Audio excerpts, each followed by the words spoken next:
Welcome to the Desire Gap podcast. I'm your host, Dr. Laura Juergens, and whether you want more sex than your partner or less, you are not wrong and your relationship isn't doomed. You just need better tools to solve the struggles of mismatched libidos. That's what we do here. So welcome and let's dive in. Okay, so you know the golden rule. Treat others the way you want to be treated. We often learn it in kindergarten, and it is great advice for things like holding doors open, how you talk to people when you're frustrated, or basically a lot of human interaction, except sex. In sex, treating your partner the way you want to be treated is one of the most reliable ways to accidentally leave them disconnected, cold, in pain sometimes, wondering why their body isn't responding the way yours does. And yet, it's so intuitive and so well-meaning that most people never even question it. So today, we're going to question it together. We're going to replace it with the actual golden rule of sex, the one that works. And it is this: go at the pace of the slowest body in the room with open curiosity. All right, so welcome back to the Desire Gap podcast. You know, I am happy to be here with you and be your tour guide through all things desire, arousal, and getting on the same team with your partner. Today's episode is one I really want everyone to hear, whether you are the partner who tends to get aroused quickly, the one who takes longer, or you could be either, depending on the day.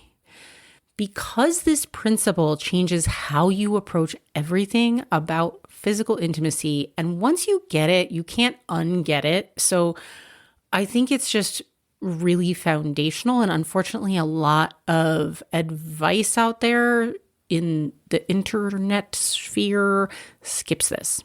So let's talk about the wrong golden rule first and why it's so common and so understandable. And nothing to be ashamed about if you've been doing this. The reason people apply treat others as you want to be treated to sex is because it comes from a genuinely good place. You want your partner to feel good, and you're drawing on the only reference point you have direct access to without talking about it, right? Which is your own body. And most people don't know how to talk about it. So they're going with their reference point of their own body. And even if they knew how to talk about it, which some of us do, we might not even realize that we need to talk about some of these things or ask about them because they seem so obvious to us because of our experience. So you do what feels good to you. You move at the pace that works for you. You touch the way you like to be touched. And look, if you're having sex with yourself, that works great. Awesome. Keep doing it. The problem is when you start having sex with somebody else. Bodies are wildly different. Arousal timelines are really different. And, side note, estrogen-based bodies, including if somebody was assigned male at birth and then is transitioned to being a woman, once you start taking estrogen, and estrogen-based bodies tend to have much longer arousal times. So whether that person was born with a vulva and ovaries that gave them estrogen, or whether they are taking estrogen now, later in life, they are going to experience a longer arousal timeline typically, even if they're also producing in their body naturally or taking testosterone on the side. So that is just one basic way that, yes, and if you're intersex, this could be really different. It depends on what your architecture is, right? But we do know that arousal timelines vary by person. And even within a biological sex or in intersex people, arousal timelines are going to vary also. And everything about our erotic experience varies by person. With a different person, they have a different genetic makeup, they have a different personal history, they have a different attachment history, they have a different neurological needs. So what trips someone's brakes, to borrow Emily Nagoski's lovely language and metaphor about the brakes and the gas pedals, which I use all the time. Thank you, Emily. What trips someone's brakes is going to be different. What allows the gas pedal to be discovered and pressed is going to be different, right? And treating your partner's body like your own isn't just occasionally ineffective. It can actually get in the way of their arousal. Things like moving too fast, touching in ways that feel good to you but not to them, reaching for a destination before their body is anywhere near ready for that destination to be touched. These things don't just miss the mark. They can signal to your partner's nervous system that this is not safe to open into. And once a nervous system gets that signal, desire doesn't just pause. It leaves the building altogether, typically. If somebody's nervous system has gotten the message that it's not safe, then usually desire is done for now. So now sometimes you can recover from that, but sometimes you can't. And doing unto your partner as you would have them do unto you, generally it's a lovely impulse. Do it for other things in your life. Just don't do it for touching and sex or like sensuality in general and like physical affection. So the actual rule, what is the actual golden rule of intimacy, of real, authentic, pleasure-based intimacy and sexuality? It is go at the pace of the slowest body with open curiosity. And it's actually really clearly not. It's really different. It's not the OG golden rule, right?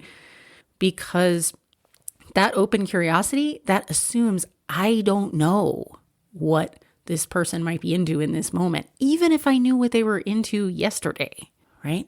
And it also, going at the pace of the slowest body in that moment, means we have to stay attuned.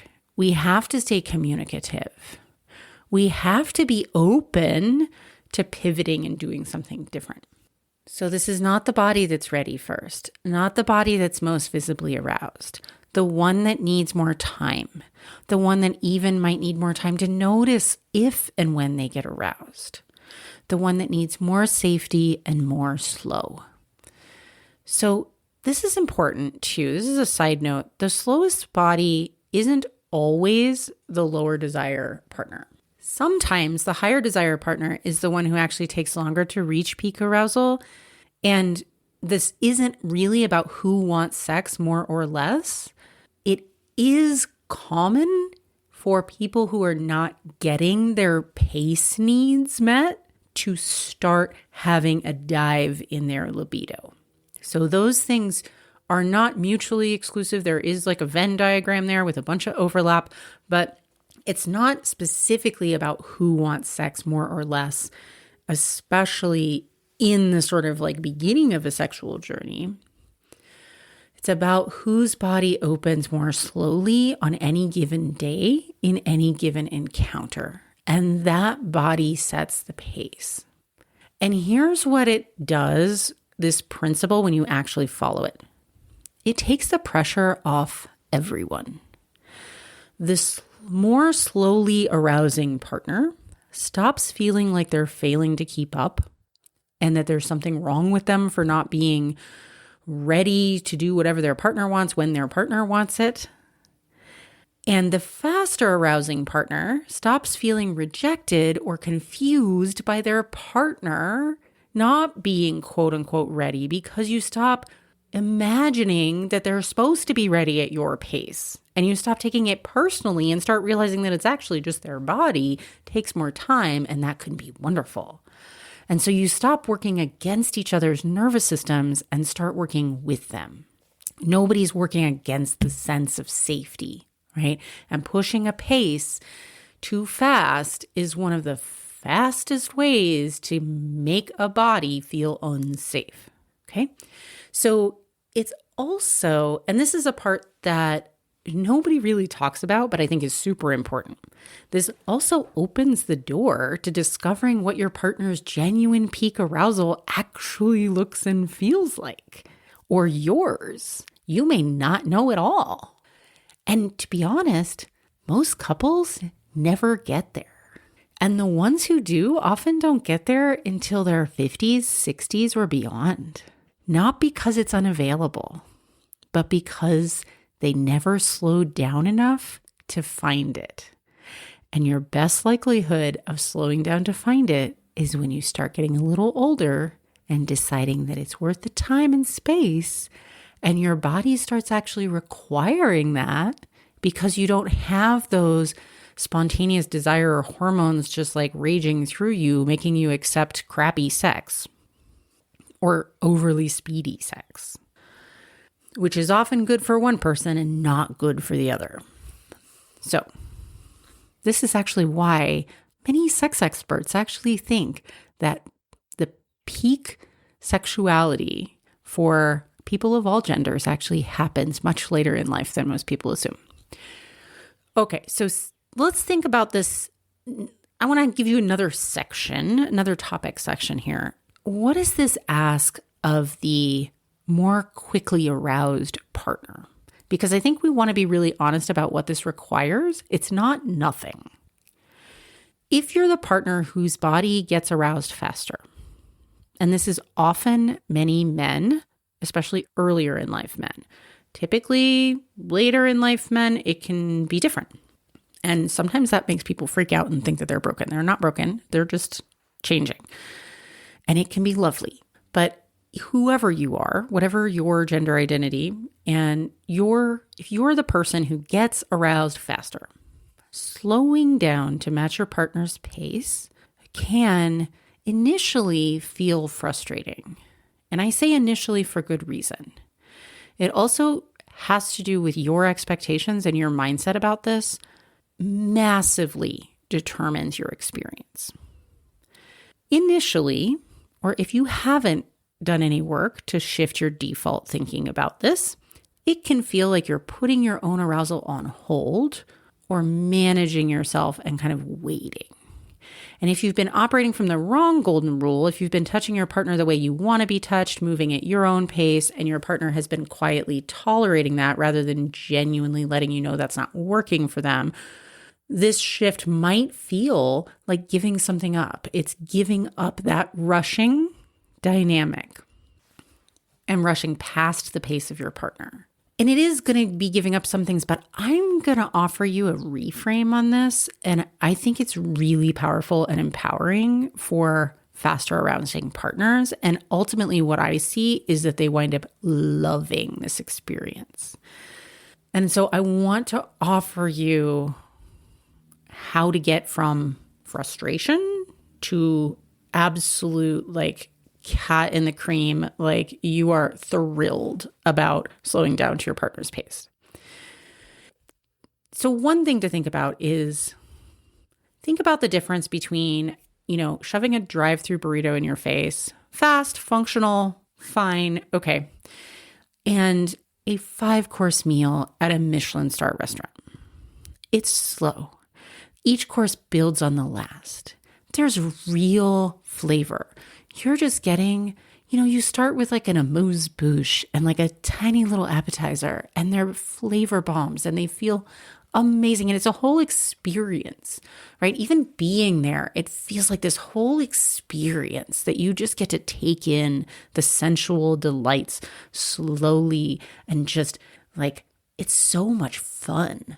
This is the kind of meal, now you can tell how I feel when I go to a Michelin star restaurant, because I totally lean into the sensual experience and I love it. The kind of meal where by the time you get to the main course, you are so present for it. And it's not too much and you're not sitting there like all uncomfortable. You're just savoring it and you're not rushing to be done. You're enjoying the whole setting, the whole experience, the company, everything. And that absolute, utter takeover of total sensual delight and deliciousness is what sex at the pace of the slowest body can be. And it's not just tolerable for the slower arousing partner. It's genuinely amazing for both of you. And look, if you are the faster arousing person and your partner has been sort of quietly tolerating, it feels like the heavens opened up and the angels sang when you finally slow down to your partner's pace and see them really fully being engaged and present in their pleasure. This is often what people have what the faster arousal partner has wanted, but they didn't realize how to get there. And they often are stuck in feeling rejected when they have no need to feel rejected. They're not being rejected. The person just wasn't getting the pace that they needed, and they may not have even known that, right? When you slow down, you get to actually discover your partner's full arousal. And most people have never seen their partner at genuine peak arousal because they've never given them the runway to get there. That is available to you. You have to be willing, though, to take the long road. So, and here's the other piece. If you want your partner to genuinely want to have sex with you and not just agree to it and go along with it and eventually have their libido keep getting more and more eroded, their body has to have enough time and safety to find that want. And going at your pace instead of theirs doesn't just leave them behind, it removes the conditions their desire requires to show up at all. So slowing down isn't a sacrifice. It is the way. It is the strategy. It is the answer in a lot of situations. So what does this ask of the slower arousing partner? And I want to also say, I want to say self-knowledge is a non-negotiable in this life if you want to feel fulfilled, right? Gotta know what fulfills you in order to feel fulfilled. Most of us really deeply want fulfillment, even more than we want this quote unquote happiness. Okay, side note, I watched the first episode of Pluribus last night, and that show had been described to me as if it was a bunch of happy people and like everybody's happy except this one woman. Oh my God, guys, it's not that at all. It's this like creepy hive mind situation where there's like no free will anymore. It's not happiness. And what most of us are looking for isn't this sort of permanent state of being in one emotion. Life would be so one-dimensional and boring if we were just constantly just content all the time. There would be no richness. What we really want is fulfillment.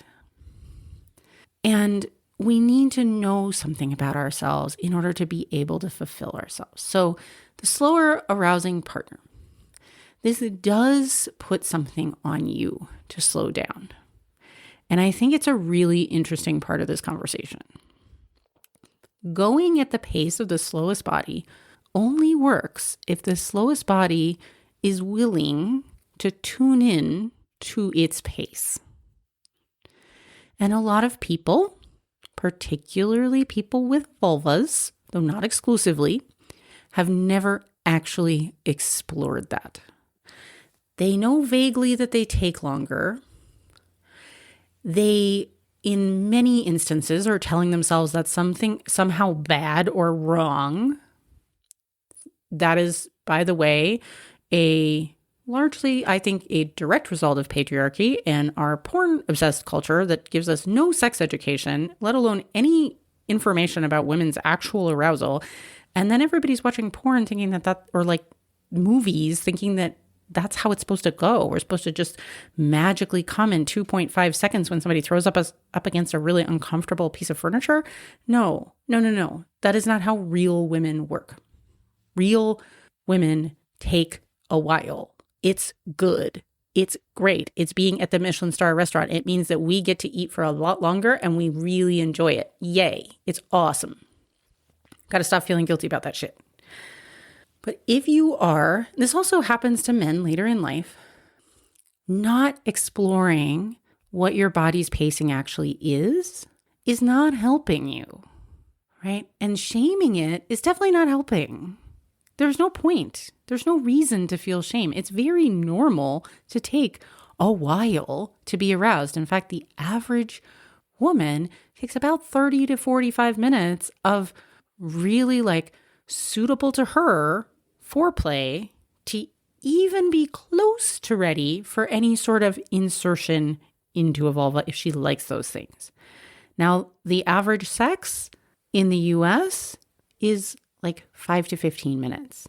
So that tells you right away, and this is heterosexual sex because lesbians take a lot longer and they have a lot more orgasms. Good job, lesbians.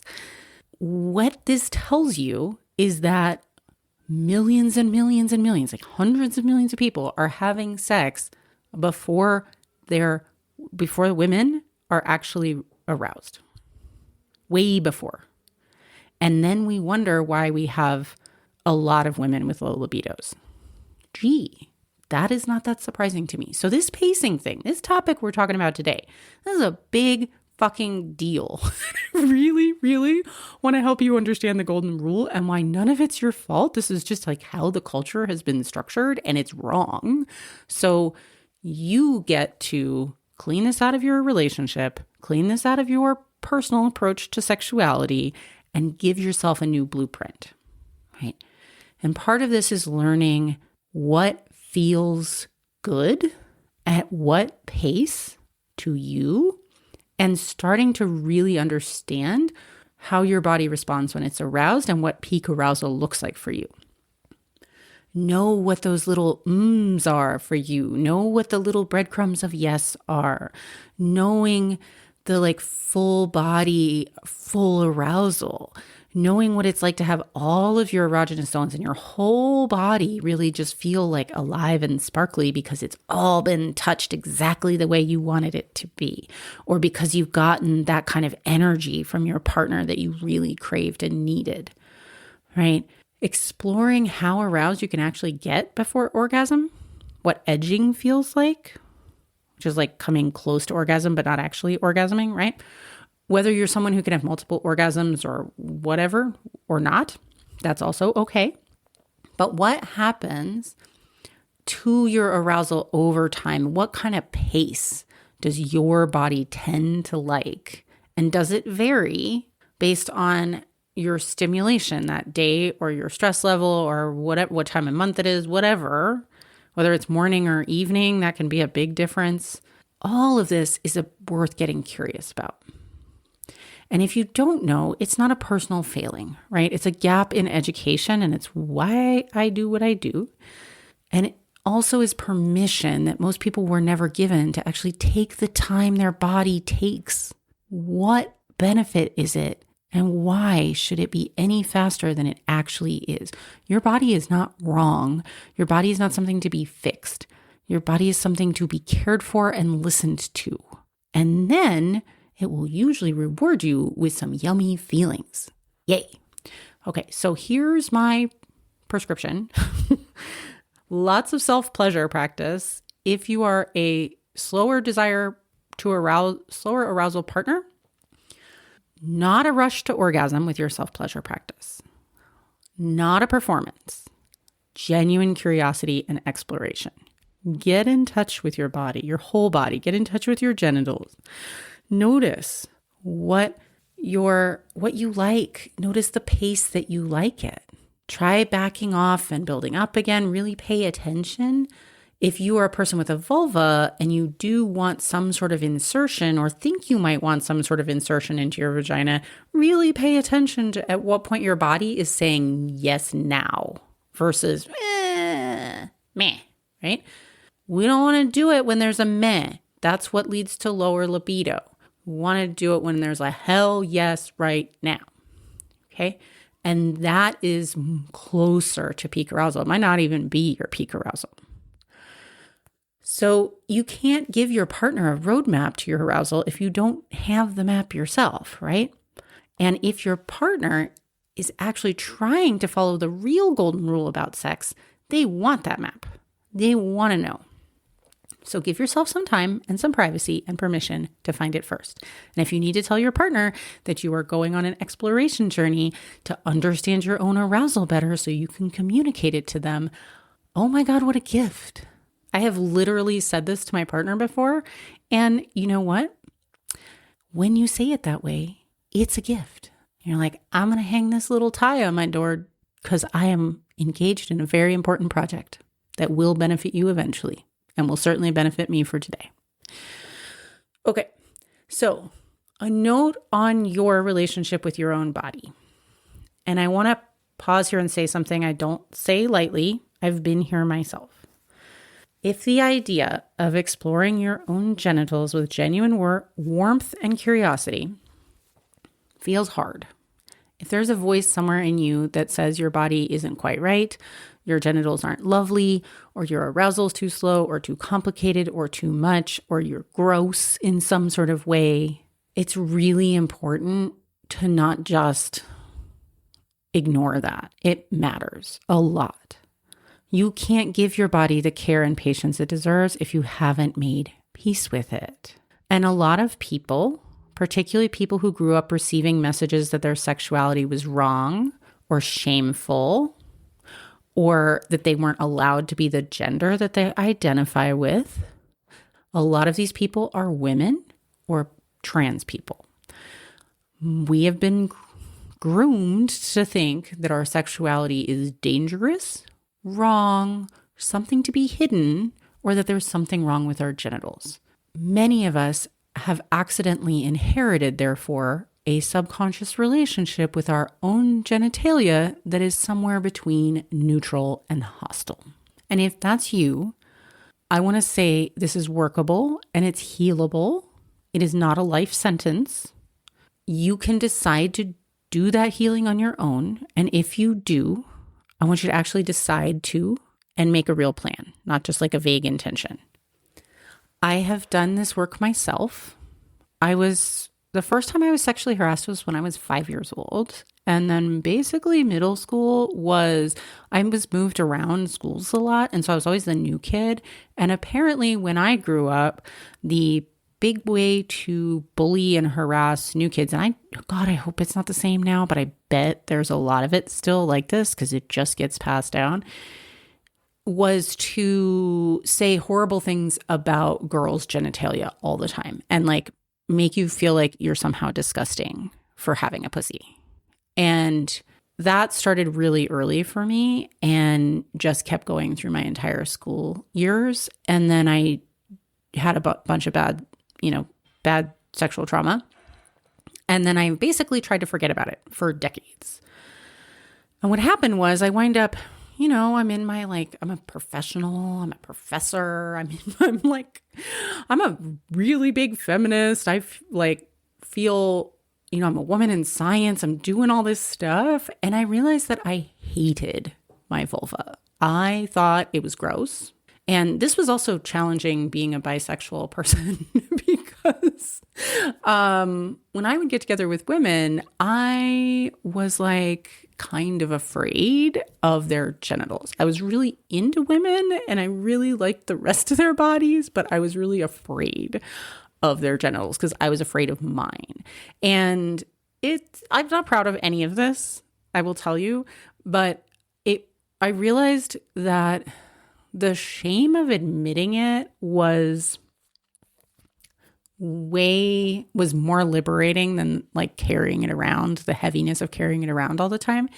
And actually doing the work I needed to do to change my own mindset on this. I cannot tell you how much I love somatic work. I do so much somatic work because desire is held in the body, but I also love mindset work.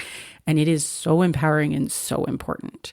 If you want to do things differently in your life and not just keep doing the same old shit that's not working, like shaming myself around my genitalia, that was not helping me have pleasure and agency and feel good about myself as I walked around the world. So starting to love my pussy was really important to me. And I went on a whole, it took me a while, but I went on a whole endeavor to solve that issue. I did a bunch of it by myself. And then I also got some help. I got some coaching, and that both of those combined were really effective. But please don't skip it. There are good practitioners. I work with people on this all the time. There's other practitioners I can absolutely recommend if I'm not the right fit, but please don't skip it. That golden rule of sex, going at the pace of the slowest body with open curiosity, only works if the slowest body feels safe enough to have a pace, right? And to even be explored. And that starts with you and your relationship to yourself. Okay, so let's put it all together. The golden rule of sex, fully assembled, right? Go at the pace of the slowest body with open curiosity. And what that means is if you're the faster arousing partner, generally, or that particular day, slow all the way down. Match their pace. Look at it as a beautiful opportunity for you to really be present with awesome, sexy deliciousness. Look at it as a 5-course meal. The slow build is not an obstacle to get through. It is the whole point. And not only does it give your partner's arousal the conditions it needs to show up, it opens the door to a genuinely more wonderful experience for both of you. And if you're the slower arousing partner, invest in knowing yourself and owning your pace. You are totally 100% entitled to it. Get curious about your own body, your own arousal, your own responses, what you like, and give yourself permission to go at that pace and stop when you want to stop. You cannot communicate your needs to your partner who wants to meet them if you haven't discovered them for yourself. So you have a little homework to do, but I promise it can be really fun homework if you give yourself permission and you refuse to feel ashamed of enjoying this animal body that you have been given to enjoy. Okay, so for both of you, the pace of the slowest body is not a limitation. It's not something to push against or rush past. It is the condition under which real desire, genuine, embodied, mutual desire, actually has room to show up. So that's it for today. Short and sweet, even though what we're talking about is slow and savory. If this episode landed for you, I want to invite you to share it with someone who needs it. And if you've been listening and thinking that you want actual support navigating any of this, the self-exploration piece, the partner communication part, the nervous system won't cooperate, I don't know what my body's doing, all of that is exactly what I do. You can learn more at laurajurgens.com. You can find out about my Desire Gap Bridge method at laurajurgens.com/bridge, or you can just reach out to me directly. I'm always happy to answer questions, and I'll see you next week. Hey, so if today's episode resonated, your next step is to grab my email newsletter at laurajurgens.com/libido. That's where I share what doesn't make it onto the podcast, exclusive content, first access to everything I'm offering, and real guidance on what support actually looks like. Start with the free guide when you get there. It is a really helpful directional starting point, not just random internet advice. So go to laurajurgens.com/libido, and I'll see you here next week.